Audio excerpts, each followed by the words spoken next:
जय हिंद मेरे प्यारे बच्चों। जैसा कि आप सभी को पता है कि इंटरमीडिएट परीक्षा 2023 का एग्जाम स्टार्ट हो गई है और आपका जो है 7 फरवरी से इकोनॉमिक्स का एग्जाम है।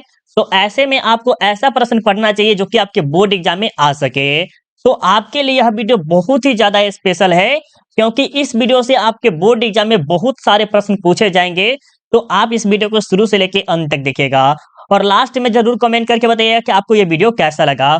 और लास्ट में आपको हम प्रैक्टिस करने के लिए मेरे बच्चों आपको पीडीएफ फ्री में दे देंगे। तो ये पीडीएफ आपको कैसे मिलेगा वो हम आपको वीडियो के लास्ट में बताएंगे। तो जरूर आप शुरू से लेके अंत तक बने रहिएगा। तो चलिए हम यहाँ से 1 नंबर से स्टार्ट करते हैं। और अभी तक आपने वीडियो को लाइक नहीं किया मेरे बच्चों तो एक बार लाइक कर दीजिएगा क्योंकि लाइक करने में कोई कंजूसी नहीं होना चाहिए। आप सबके लिए हम इतना मेहनत कर रहे हैं तो आप हमारे लिए एक लाइक तो जरूर कर सकते हैं। तो चलिए हम यहाँ से 1 नंबर से स्टार्ट करते हैं। और यहाँ पर आपके सामने 1 नंबर प्रश्न में क्या कह रहा है मेरे बच्चों। 1 नंबर देखिए कि किस अर्थव्यवस्था में निजी संपत्ति के अस्तित्व एवं प्रधानता पाई जाती है। निजी संपत्ति के जो है वो आपको मिश्रित अर्थव्यवस्था में पाई जाती है। तो ऑप्शन जो होगा आपका बी होगा, ऑप्शन बी होगा। ठीक है, अब चलिए आपके सामने 2 नंबर प्रश्न में क्या कर रहा है, प्रश्न को देखिएगा अच्छे से कि किसने कहा मुद्रा वह है जो मुद्रा का कार्य है। बहुत ही जबरदस्त शब्द बोले हैं कि किसने कहा मुद्रा वह है जो मुद्रा का कार्य है। मुद्रा का कार्य क्या है मेरे बच्चों, सामान खरीदना, हमें हर एक जगह पर सहयोग करना, अलग अलग जगह पे हमें काम देता है क्या, पैसा। तो ये किसी न किसी के द्वारा बोला गया शब्द है। तो ये जो है प्रोप्राइटर हंटे हंटे के द्वारा बोला गया है, ऑप्शन बी होगा। ठीक है, अब चलिए 3 नंबर में क्या कर रहा है कि धन का वह भाग जिसे अधिक धनोपार्जन के लिए लाया जाता है तो उसे हम क्या कहते हैं, निवेश कहते हैं। ऑप्शन क्या होगा, सी होगा। और अगले वीडियो में हम उत्पादन बता देते हैं लेकिन ये नहीं होगा। ठीक है, उत्पादन नहीं होगा, हम अगले वीडियो में बता देते हैं लेकिन ये नहीं होगा। क्या होगा, निवेश होगा। ठीक है, अब 4 नंबर देखिए क्या कह रहा है कि निम्न में से किसके अनुसार किसी वस्तु कीमत मांग एवं पूर्ति दोनों शक्तियों के द्वारा निर्धारित होती है। क्या कह रहा है कि किसके अनुसार, मतलब किसी न किसी व्यक्ति के अनुसार कि वस्तु की कीमत मांग एवं पूर्ति दोनों शक्तियों के द्वारा निर्धारित होती है। तो ये आपको बताना है वालराम के द्वारा, मार्शल के द्वारा, हिग्स के द्वारा या वेनहम के द्वारा। तो इसके बारे में बताइएगा राइट आंसर क्या होगा प्यारे। बहुत अच्छा, ये जो है मार्शल के द्वारा बोला गया है, ऑप्शन बी होगा। ठीक है, अब चलिए 5 नंबर में क्या कह रहा है कि सरकार के राजस्व के अंतर्गत कौन सा कर शामिल है। यहाँ पर सरकार बोला जाता है, नहीं कहते कि सरकार ये शामिल कर दिया, ये कर दिया, फला कर दिया। तो सरकार के राजस्व के अंतर्गत कौन सा कर होता है, कौन सा टैक्स होता है। तो ये जो होता है निगम कर होता है। क्या होता है, निगम टैक्स होता है, जो कि ऑप्शन बी आपका बिल्कुल ही राइट आंसर है। ठीक है, समझ में आ रहा है वीडियो। चलिए अब आगे देखते हैं। यहाँ पर आपके सामने 6 नंबर में क्या कह रहा है कि एक व्यवसायिक बैंक का लटपट कितने भागों में बांटा गया है। देखिए क्या कह रहा है कि एक व्यवसायिक बैंक का तलपट कितने भागों में बांटा गया है, ये आपको बताना है 5, 3, 2 या 4 भागों में। तो फटाफट बताइएगा। बहुत अच्छे, जबरदस्त, ये 3 भागों में बांटे गए हैं मेरे प्यारे बच्चों। कितने, 3 भागों में। 7 नंबर देखिए क्या कह रहे हैं कि निम्न में से किस अर्थव्यवस्था में कीमत एवं नियोजित तांत्रिक मिलकर केंद्रित समस्याओं का समाधान किया जाता है। तो ये किसमें किया जाता है मेरे प्यारे बच्चों, तो ये जो किया जाता है मिश्रित में। किसमें, मिश्रित में। किस अर्थव्यवस्था में कीमत और नियोजित तांत्रिक मिलकर केंद्रीय समस्या का समाधान करते हैं, तो वो जो है मिश्रित में करते हैं। ठीक है, याद रखिएगा। अब देखिए आपके सामने 8 नंबर प्रश्न में क्या कह रहा है कि उदासीन वक्र विश्लेषण का प्रतिपादन किसके द्वारा हुआ है। उदासीन वक्र जो है, तो जो विश्लेषण का प्रतिपादन किसने किया था वो आपको बताना है। तो वो जो हमारे के हैं हिग्स एवं एलेन के हैं, ऑप्शन बी होगा। क्या होगा, हिग्स एवं एलेन, जो कि ऑप्शन बी आपका राइट आंसर होगा। ठीक है, 9 नंबर देखिए क्या करें कि स्टेट बैंक ऑफ इंडिया का पहला नाम क्या था। मतलब कि स्टेट बैंक इंडिया का जो पहले नाम था वो क्या नाम था। तो इसका जो नाम था इंपीरियल बैंक। क्या नाम था, इंपीरियल बैंक, जो कि ऑप्शन ए होगा। क्या होगा, इंपीरियल बैंक था, ऑप्शन ए आपका राइट आंसर होगा। 10 नंबर देखिए क्या करें कि निम्नलिखित में से किस क्षेत्र क्षेत्र भारत की राष्ट्रीय आय में अधिकतम सहयोग देता है। क्या करें कि निम्नलिखित में से किस क्षेत्र भारत की राष्ट्रीय आय में अधिकतम सहयोग देता है। तो सेवाएं, व्यापार, कृषि या व्यापार। क्या कह रहा है, इस प्रश्न को समझने वाला है, लॉजिक बहुत ही जबरदस्त है, समझाते हैं आपको तब आपको समझ में आ जाएगा कि निम्नलिखित में से क्षेत्र भारत की राष्ट्रीय आय में अधिकतम सहयोग करता है। मतलब कि भारत की जो राष्ट्रीय आय है उसमें अधिकतम सहयोग करता है, तो वो कौन सा क्षेत्र है। तो आप सबको पता होगा कि ये जो है कृषि क्षेत्र है। कौन सा है, कृषि क्षेत्र, ऑप्शन सी होगा। देश में कितने राज्य वित्त निगम है, देश में कितने राज्य वित्त निगम है, तो ये टोटल 18 है, ऑप्शन ए होगा। समष्टि स्तर पर निर्णय कौन लेता है। समष्टि स्तर पर निर्णय कौन लेता है मेरे बच्चों, फॉर्म लेते हैं, ऑप्शन बी आपका राइट आंसर होगा। 13 नंबर देखिए क्या कर रहा है कि the general theory of parliament interest and money पुस्तक किसने लिखा। बहुत ही जबरदस्त प्रश्न है, इस प्रश्न को आप जरूर याद कर लीजिएगा। ये जो बोला गया है किसके द्वारा, ये बोला है जे एस केन्स के द्वारा, जे एस केन्स के द्वारा, जो कि ऑप्शन सी होगा। क्या होगा, ऑप्शन सी होगा। 14 नंबर में देखिए क्या करें कि राष्ट्रीय आय की गणना में निम्न में से किस से बचाना चाहिए। देखिए राष्ट्रीय आय की गणना में निम्न में से किस से बचना चाहिए, तो वो जो है बहुत गणना से, एकल गणना से, दोहरी गणना से, या इनमें से कोई नहीं। तो आपको पता होगा भारत में दोहरी नागरिकता भी नहीं है, तो दोहरी गणना से बचना चाहिए, ठीक है। सी होगा। अब देखिए 15 नंबर में क्या किया है कि अर्थव्यवस्था को वर्गीकृत किया जा सकता है। अर्थव्यवस्था को वर्गीकृत किया जा सकता है पूंजीवादी या बाजार अर्थव्यवस्था के रूप में, मिश्रित अर्थव्यवस्था के रूप में, केंद्रीय नियोजित या समाजवादी अर्थव्यवस्था के रूप में, या इनमें से सभी। तो 15 नंबर का बताइएगा राइट आंसर क्या हो। बहुत अच्छे मेरे बच्चों, ये जो आपका राइट आंसर क्या होगा, डी होगा। क्या होगा, डी होगा, याद रखिएगा, ठीक है। अब आगे चले, आगे चलते हैं। हाँ, ये सही है। अब 16 नंबर प्रश्न में देखिए क्या कह रहा है। 16 नंबर प्रश्न को देखिएगा अच्छे से और इसका उत्तर देने की कोशिश कीजिएगा। कह रहा है कि निम्न में से किस अर्थव्यवस्था निजी क्षेत्र एवं सार्वजनिक क्षेत्र दोनों का अस्तित्व होता है। निजी क्षेत्र का भी होता है और सार्वजनिक क्षेत्र का भी होता है। तो ये किस में होता है, मिश्रित में होता है। इसमें सरकार भी होते हैं और पूंजीपति देश भी होता है। तो ऑप्शन जो आपका राइट आंसर क्या होगा, सी होगा।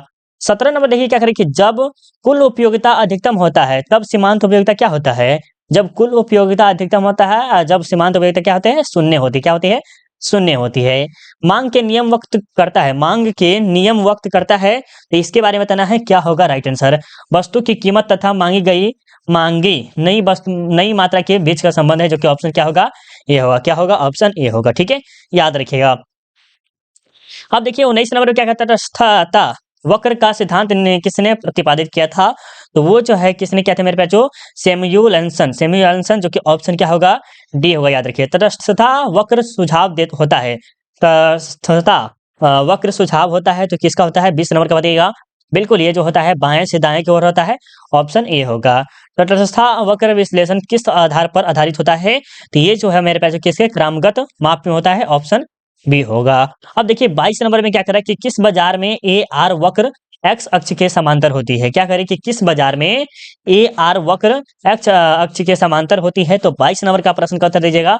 बहुत अच्छा, पूर्ण प्रतियोगिता में होती है, जो कि ऑप्शन ए आपका राइट आंसर है, ठीक है। अब देखिए 23 नंबर में क्या करा है कि निम्न में से किसने कीमत निर्धारित प्रक्रिया में समय तत्व का विचार प्रस्तुत किया है। तो ये जो है किसने किया था मेरे बच्चों, मार्शल किए थे, ऑप्शन सी होगा। आर्थिक क्रियाओं के अध्ययन के संदर्भ में अर्थशास्त्र को दो शाखाओं वृष्टि और समष्टि में किस अर्थशास्त्र ने विभाजित किया। देखिए ये अर्थशास्त्र जिसे इकोनॉमिक्स का नाम भी जानते हैं, उसको दो भागों में बांटेगा। कितने, दो भाग बुक कर सकते हैं या दो भाग में कर सकते हैं। तो इसका नाम क्या है, एक नाम है वृष्टि, एक का नाम है समष्टि। दो भागों में विभाजित किए थे, वो कौन किए थे, ये आपको बताना है 24 नंबर का। बहुत बढ़िया, रेगनार फ्रिज किए हैं, जो कि रेगनार फ्रिज, जो कि ऑप्शन क्या होगा, सी होगा, सॉरी डी नहीं, सी होगा। अब 25 नंबर देखिए क्या करें कि व्यष्टि अर्थव्यवस्था के अंतर्गत निम्न में से किसका अध्ययन किया जाता है। व्यष्टि अर्थव्यवस्था के अंतर्गत निम्न में से किसका अध्ययन किया जाता है मेरे प्यारे बच्चों। 25 नंबर का बताइएगा राइट आंसर क्या होगा। बहुत अच्छा, ये जो किया जाता है व्यक्तिगत इकाई का, जो कि ऑप्शन क्या होगा, ये होगा, ठीक है। अब देखिए 26 नंबर में क्या करा है कि निम्न में से कौन सी आर्थिक क्रियाएं अर्थव्यवस्था के अध्ययन सामग्री के अंतर्गत सम्मिलित की जाती है। तो ये जो कौन है, इसके बारे में बताइएगा प्यारे, क्या होगा राइट आंसर। जिसमें जो होता है ए भी होता है और बी भी होता है, तो ऑप्शन क्या होगा, सी होगा। सीमित आवश्यकताओं, सीमित साधन, ये होता है, ठीक है।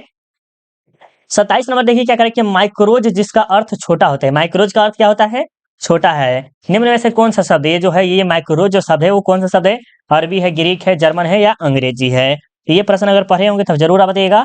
ये जो है ग्रीक है, कौन सा है, ग्रीक है, याद रखिएगा, ठीक है। चलिए अब 28 नंबर देखते हैं, और 28 नंबर में क्या लिखा है कि निम्नलिखित में से कौन सा कथन सत्य है। इनमें से जो बोला गया है सत्य है।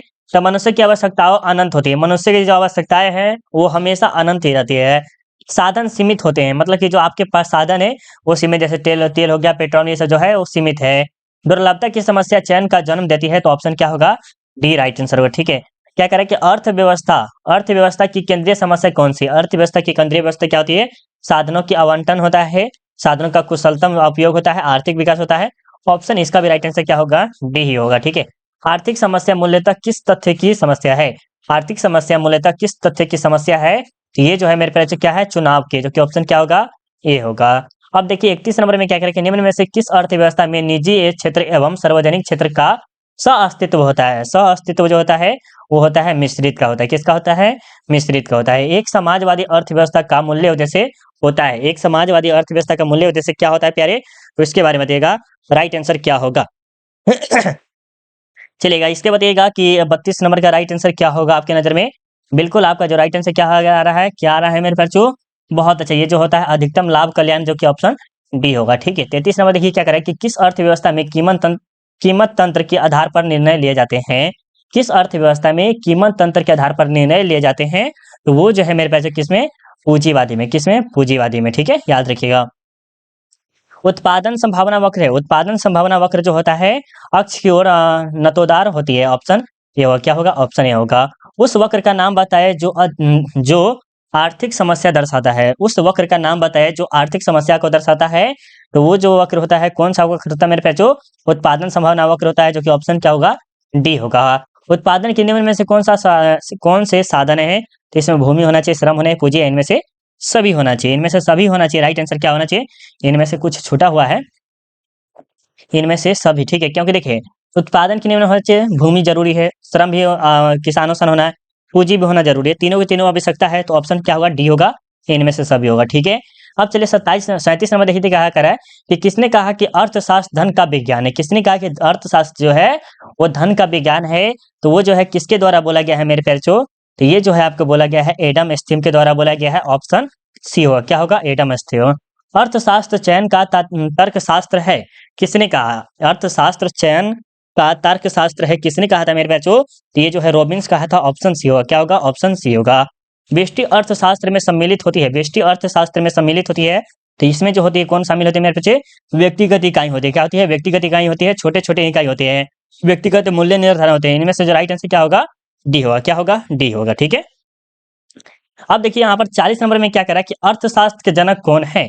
अर्थशास्त्र के जनक कौन थे मेरे प्यारे छो? तो इसके बारे में बताइएगा कि अर्थशास्त्र के जनक कौन है। तो ये जो आपको पता होगा एडम स्मिथ है, इसके पिता भी जानते होंगे आप सब, इसी को कहा जाता है, राइट। अब देखिए 41 नंबर में क्या कह रहा है कि अर्थशास्त्र की कल्याण संबंधी परिभाषा के जन्मदाता थे। अर्थशास्त्र की कल्याण संबंधी परिभाषा के जन्मदाता कौन थे?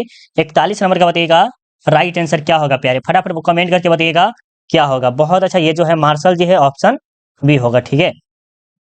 सबसे पहले माइक्रोज शब्द का प्रयोग करने वाले व्यक्ति कौन थे? माइक्रोज का अर्थ क्या होता है? छोटा होता है, और इसका जो प्रयोग किए थे सबसे पहले वो कौन के थे?